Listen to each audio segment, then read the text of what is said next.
you very much, Wendy, and let me start by thanking you all here at HPG and ODI, but also thank basically everybody who's been involved with the project. It's been running now for 3 to 4 years, and most of all really thank the 1,000 or so people who have volunteered to let us talk to them and who have offered up their often very hard-earned insights and experiences.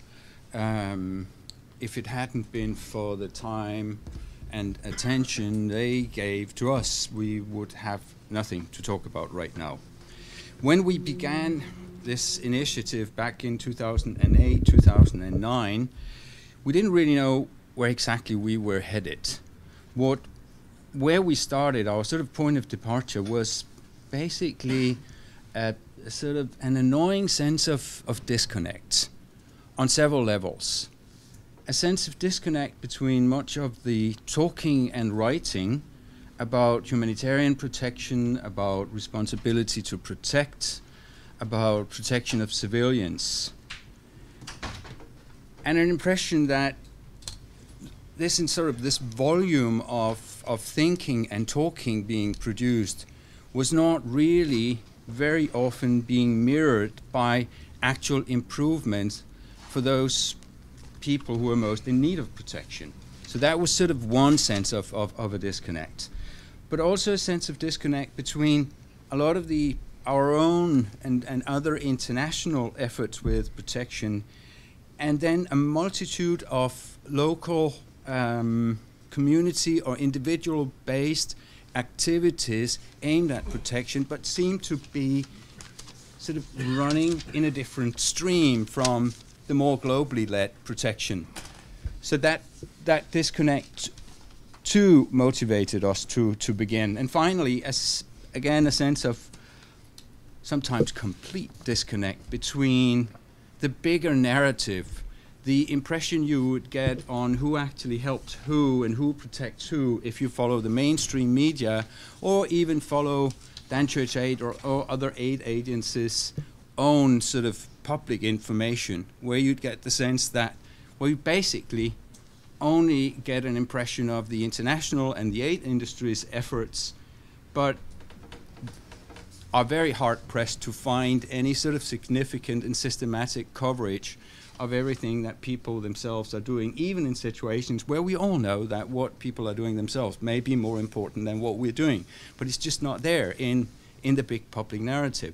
So these are some of the disconnects that sort of and frustrations that kind of led us to start the project.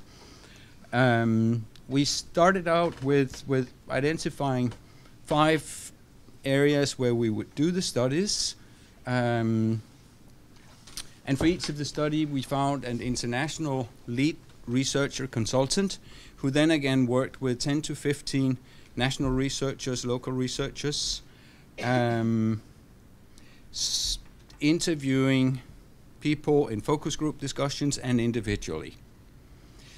So what you have in front of you is our attempt to pass on the perceptions, and that's important to note here. We're talking about trying to collect perceptions, people's own perceptions around protection, with all of the qualities, but also some of the qualifications you have to bear in mind when you're talking about perceptions and talking about collecting other people's perceptions and passing them on, summing them up and passing them up. I won't get into great detail on that. Simon on my right is an anthropologist. He can do that much better than I. What we basically did was use the same basic research questions, and I'll just give you sort of the 3 focal, or sort of the 3 pillars. In all of the sessions, we try to ask people, what do you see as the main threats and the main challenges to your safety and to your survival? The second set of questions would be around, what have you and your family or community done to deal with these threats and challenges? And thirdly, a question around, to the extent that you know of external protection and assistance efforts, what do you think of them? So these are sort of the 3 pillars, and it's been very much an exercise in probing, not just asking this question once, but asking it in 100 different ways, and continue to sort of deal with that question. The more sort of detailed presentations on the individual studies I'll happily leave to Ashley and to Simon and Justin. I'll just give you a few of the key findings that come out of basically all of the studies. In all of the studies, people saw their own actions as usually more important than those of outsiders.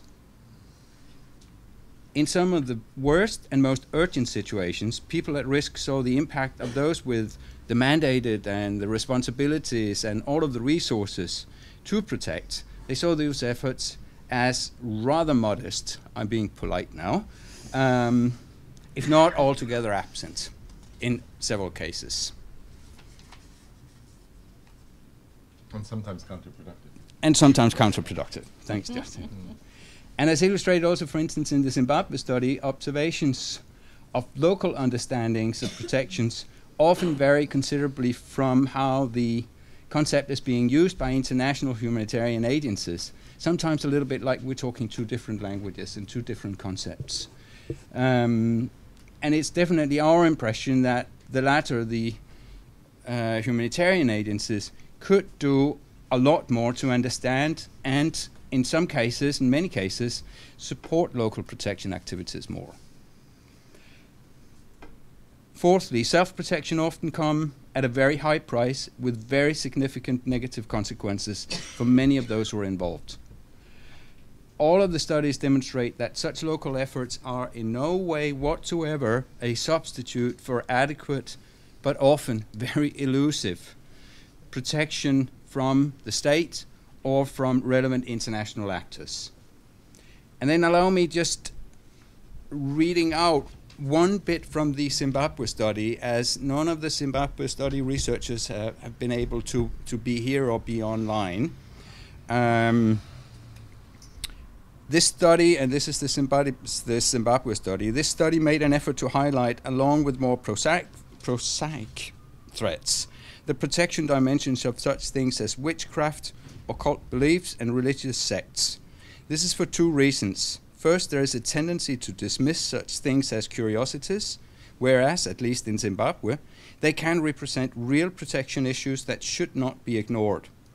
Second, they provide obvious examples of the kinds of culturally specific issues that tend to be missed in protection assessments. Any global protection framework, however well designed and effectively implemented, will fail to capture local and cultural phenomenon.